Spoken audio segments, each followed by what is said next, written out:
All right, we have never seen a politician like Donald Trump, and for the third cycle in a row, the master, once again, is changing the map, going hard for young voters. Nobody sees these things coming when he just starts to say, hey, we're going to go after a different group this time and keep them on their toes. Going really hard for young voters, which, of course, as you know, have forever been Democrat property in this country. Trump is all over popular podcasts, live streams, collaborating with these young influencers, doing all this cool stuff you don't expect to see from a 78-year-old man. Kamala does none of these things because Kamala doesn't have the ability to think without a teleprompter. So she really can't do any of this cool young stuff because they're not going to let her sit there and just read her talking points off the little box. Trump's new gimmick continued yesterday when he went on comedian Theo Von's podcast. I don't know if you know who this guy is, but he's an interesting guy. Nothing was off limits, as you can clearly see from this clip. I would just do cocaine. That was really, yeah. So not just, pretty, yeah. That's down and dirty, right? Yeah, and I mean, it was, yeah. But you don't anymore? No, I don't do it anymore, man, and I'm not doing it. Is it too much? Too much to handle? Some of the stuff started to get a real rattle in it.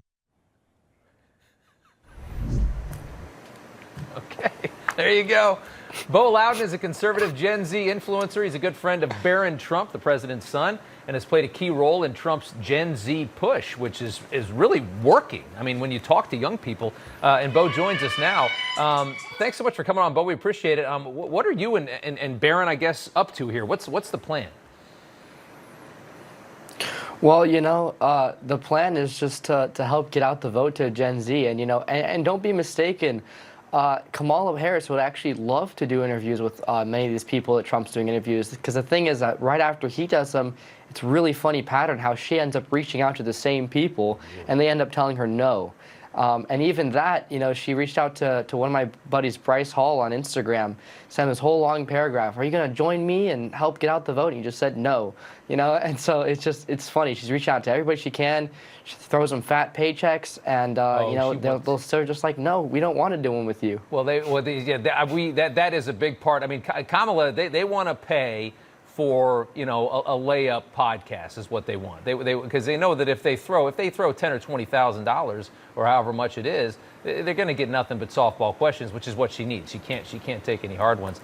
I mean, just what explains the shift in your mind? It seems to me that the younger generation, and it defies all logic because we've seen how many of them are just radically left and don't even know what the hell they're thinking. But there are a lot of good conservative young kids in this country, in the 15 to 25 range. What explains that to you? Well, I just saw a poll. They're trying to say that Gen Z is all with Kamala Harris, and her numbers on any social media platforms are really odd. You'll see a bunch of fake likes, or you'll see 50,000 likes and 20 comments. I don't know. It's very odd to me. So I don't know how real her social media is, but stuff like that. I don't think Gen Z's with her. In a poll just done by Survey USA, Trump has a 4-point lead with Gen Z over Kamala Harris, and then you have Elon Musk just put out a poll, and you can argue whatever, but I don't know. It had Trump at 73. Yeah. So I don't see the support for Kamala like I do for Trump.